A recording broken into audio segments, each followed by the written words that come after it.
Hello hello la communauté, je vous retrouve dans une autre vidéo. Et oui, j'ai déjà tourné une vidéo aujourd'hui, ce même jour. Je pense que vous n'aurez pas encore le temps de la voir, donc vous verrez la vidéo qui vous plaît le plus, qui est le sujet qui vous appelle le plus. Je vous retrouve dans cette pièce. Je pense que par souci pratique, je vais tourner régulièrement de temps à autre des vidéos dans cette pièce, dans cet environnement. Pour vous prévenir que ça risque de changer, les temps qui vont arriver, les temps qui vont venir, il y aura des petits changements au niveau des vidéos. Moi je suis contente, je vous retrouve, j'ai le soleil en plein dans cette pièce qui baigne, ça fait du bien. En ce moment on a du soleil, même si le temps est froid et sec, je sais pas pour vous, mais on a quand même par-ci par-là des rayons de soleil, et le peu de rayonnement solaire qu'on peut avoir qui nous traverse la peau, le visage, ça fait du bien en fait, c'est très agréable. C'est important d'être en gratitude déjà, rien que pour ça, c'est déjà tout en fait, c'est déjà magnifique. Et ça donne du sourire, parce que j'ai été me promener aujourd'hui. Puis finalement ça m'a fait du bien, parce que j'étais pas motivée, mais j'ai quand même marché, puis ça m'a fait du bien. Et en fait, j'ai écouté de la musique un petit peu là, parce que je me rends compte en fait que je n'écoutais plus la musique, et je me mets à réécouter la musique avec des écouteurs. Et j'ai un sujet qui m'est venu en fait. En fait, la musique est aussi un moyen, est aussi un canal pour réceptionner mon inspiration. Et ça maintenant je le sais de plus en plus, et ça me connecte directement à des émotions, et hop, j'ai le fil de l'inspiration et un sujet qui me vient. Et en fait, ça fait un moment que j'ai envie d'en parler, ça me tient à cœur. C'est de parler de la médiumnité, des capacités médiumniques, mais surtout du mot médium. En fait, j'ai beaucoup de dualité et beaucoup de... Je vais être honnête avec vous, déjà moi-même j'ai des a priori et je sais que j'ai des préjugés avec le mot médium.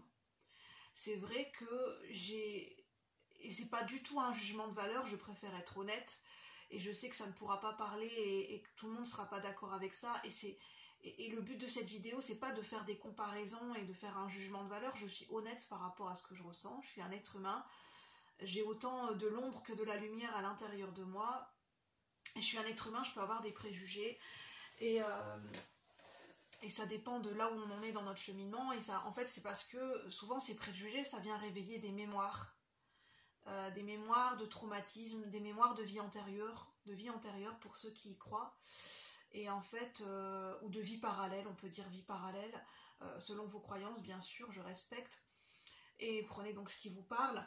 Et en fait, par rapport à là où j'en suis, par rapport à ma médiumnité, ça fait 2-3 ans que j'ai réveillé et que je reconnecte à ma médiumnité.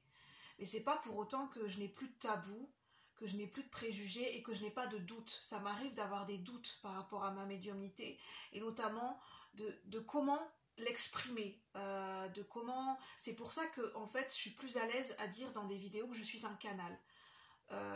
En fait, j'essaye de dire que je suis médium, mais je sens que ça ne passe pas en fait. Je sens que dans mon corps, ça crée un blocage. Dès que j'essaye de dire je suis médium, soit parce que en fait j'ai encore des tabous par rapport à ça, soit parce que je ne me fais pas suffisamment confiance et j'ai encore des mémoires à travailler. Mais en fait, c'est parce que je ne le ressens pas.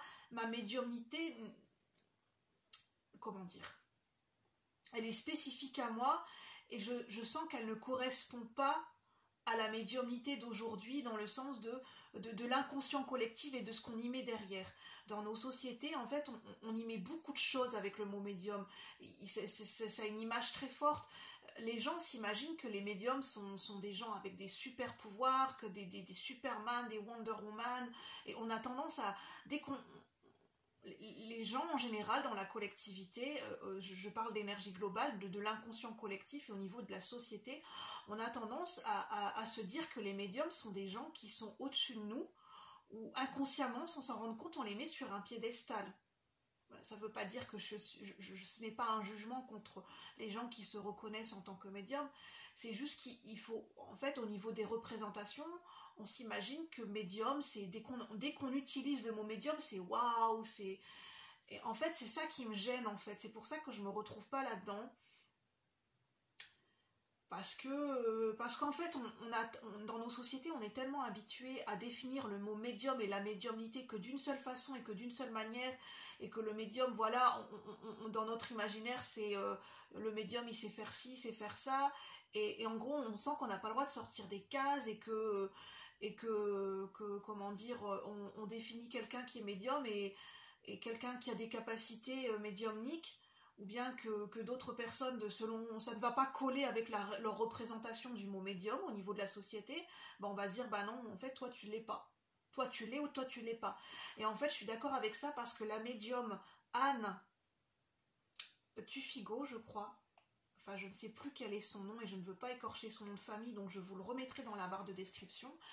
Elle fait des conférences, elle est très connue cette médium, elle a son cabinet sur Paris je crois, et elle expliquait dans une interview sur la chaîne Lilou Massé qu'il y a beaucoup d'élitisme dans la médiumnité, dans le milieu ésotérique. On a tendance à faire des catégories entre les gens qui ont des capacités et ceux qui n'en ont pas. Et il faut savoir que les médiums, ce ne sont pas que des gens qui connectent avec les défunts. Être médium, c'est aussi, on peut connecter avec d'autres énergies, on peut avoir d'autres capacités médiumniques. La clairaudience, la clairsentience, la clairconnaissance, la clairvoyance font partie de la médiumnité. En fait, je pense que il y a une manière il y a besoin de renouer, selon mon avis, à une médiumnité qui est plus ouverte et plus expansive et sortir un petit peu des sentiers battus de ce qu'on a toujours connu et des représentations qu'on s'est toujours faites de la médiumnité en fait, parce que je pense que les choses ont évolué et que autour de la médiumnité il y a encore beaucoup de choses que l'on ne sait pas et encore beaucoup de choses à connaître et qu'on a tous des capacités extrasensorielles en nous à développer. Simplement c'est un potentiel qui est à réveiller et que tout le monde n'a pas envie de réveiller ou inconsciemment ou consciemment parce que tout simplement en fait ça fait pas partie de notre chemin de vie et qu'on est amené à l'utiliser peut-être oui on a ces capacités extrasensorielles mais ça fait pas partie d'un chemin bien défini. Et c'est ça que j'avais envie de vous partager parce que je sens qu'il y a beaucoup de préjugés autour de la médiumnité, beaucoup d'élitisme, beaucoup de comparaisons, de gens enfin j'aime pas dire de gens, non c'est pas ça. C'est des représentations venant d'un inconscient collectif qui font qu'on met des certaines capacités ou certaines âmes sur un piédestal et qu'on a tendance à en rabaisser d'autres en fait. Et en fait ça ne fait que créer encore de la division et de la dualité et ça ne fait que créer du doute de soi, mais c'est parce que ces préjugés et ces mémoires et ces représentations qui peuvent être erronées, on les a aussi en nous parce que ça fait partie d'un passé collectif, de mémoire collective, de ce qu'on a vécu au niveau de l'humanité et de l'histoire dans tous les pays du monde, notamment le procès de Salem, ce qui s'est passé des gens qu'on a qualifiés de sorciers et sorcières, ce qui fait que il y a beaucoup de préjugés au milieu du milieu de l'ésotérisme et de la spiritualité, et que c'est bien de ne pas retomber dans de la dualité ou d'ouvrir son esprit et sa conscience à tout ce qui existe parce que tout a une raison d'être. Je terminerai là-dessus. Prenez uniquement ce qui résonne, vous avez le droit de ne pas être d'accord, chacun a son propre cheminement, mais moi ça me tenait à cœur de vous partager le mien. Je vous remercie et je vous dis à bientôt la communauté. Et le but de cette vidéo, ce n'est pas être dans des jugements de valeur, je ne juge personne, je ne fais pas de comparaison, j'essaye de m'exprimer au mieux. Merci. Bye bye.